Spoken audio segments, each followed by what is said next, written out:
Hey everyone, welcome to a brand new episode of DC Collectors. Today we're taking a look at the DC Direct Blackest Night Series 8 Indigo Tribe, the Atom figure. Now before we get into this review, if you will, subscribe to the channel and also hit that like button so you'll be notified every time I put out a new video, which lately is pretty much every day, so you have some awesome DC comic toy news each and every day on YouTube for you to enjoy. Alright, so let's get into the review. This is the Atom, and this is what he looked like during the Blackest Night event from DC Comics. This was a Jeff Johns sort of event here back when he was writing Green Lantern, and it was one of the best comics around at the time.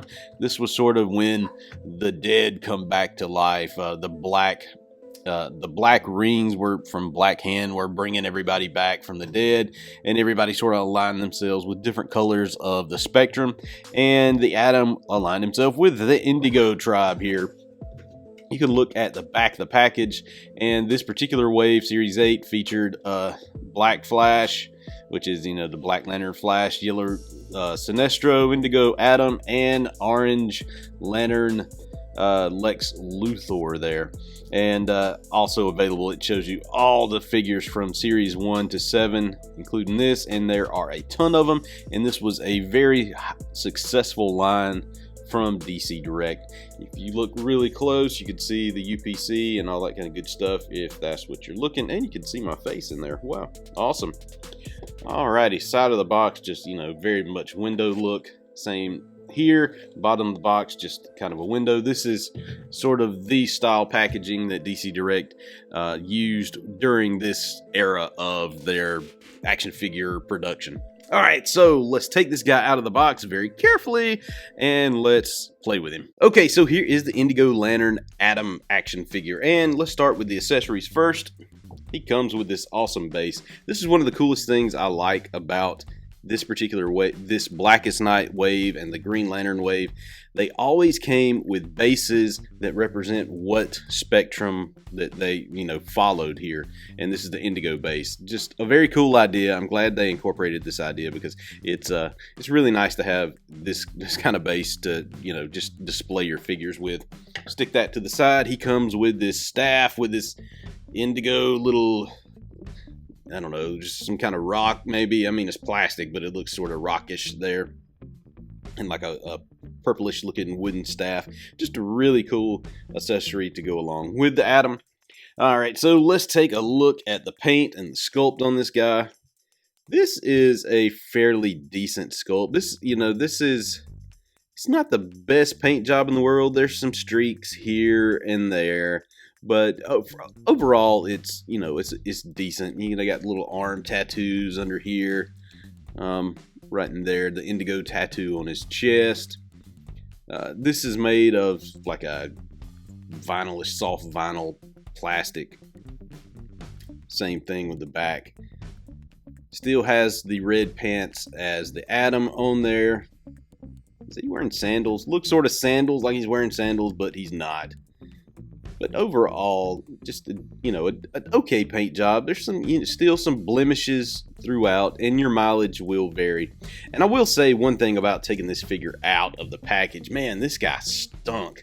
I mean, I don't know if it's just the plastic starting to break down that they used to produce this thing, but it really was stinking, and you can tell on some parts of like the arms, and I don't know if you could see it in the actual video, but where it's really shiny, that's where the plastic is starting to break down and release that oil or chemicals or whatever it is, and that's just age and being stuck in that box. And who knows, it was in my room, but who knows how, I don't really have much variation in temperature, so it shouldn't be that bad.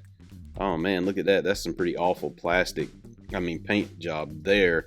But it could just be from where it was, touching this thing over time, and it just sort of damaged it. And you could see all up and down the back as well. And I'm sure it was stuck in the package like this. So that's pretty shoddy paint job there, but it's hidden, so it doesn't hurt as bad when I'm displaying him. Ooh, I'm even noticing some other stuff here. Just the strap that goes through here, just where the skin sort of gets painted over here. And the sculpt is good. Look at the nipple, it's way over here up on his, same thing over here. It should be more right in here, I would think, and right in here. But, you know, beggars can't be choosers. I'm not going to complain too much about that, even though it does kind of look just a tad off. But overall, just decent sculpt. Paint job is just okay, but I'm not too concerned with that. I just want to see how he looks on my shelf. All right, so let's look at the articulation on this guy. The head can turn all the way around. That's it. He can look down just a hair. I mean, just the slightest of bits, and I don't even know if that's on purpose or it just could be loose. Arms, that's about as high as you're going to get for the arm to go up, but at least the arm does rotate all the way around. He does have elbow bends, not much. That's it. That's it. His wrists do turn all the way around. Does he turn at the waist? He does not turn at the waist. No ab crunch at all. No legs can't go out at all. They can do a split like this, so that's okay. That's not too terrible. Just the regular one knee joint there.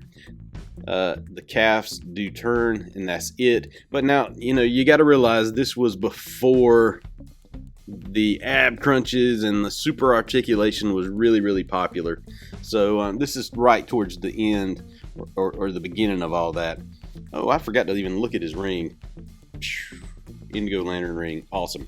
All right, so let's see how he stands on the base here. Just because now that I will say the peg is not the big. Okay, there we go. There we go. And let's put his staff in his hand if we can. All right, so that's it for the Atom. If you're looking for this guy, you should be able to find him on the secondary market fairly easily and fairly affordable. He's not like a super high dollar figure. He's one of the more common figures that you'll be able to find, and relatively cheap. You should be able to find him from between 10 to 25 bucks. I know that's kind of a big range there, but just depending on where you get him, you should be able to easily find him and not pay an arm and a leg for him. All right, so that's going to do it for this video. If you will, hit that subscribe button and that like button. You can find me on DCCollectors.com each and every day, and you can also find me on social media at DCCollectors on Facebook, Instagram, and Twitter. And I usually say peace, but my kids make fun of me here lately for saying peace. They're like, "Dad, don't say peace anymore. You trying to sound cool." So I'll just say something like, thanks.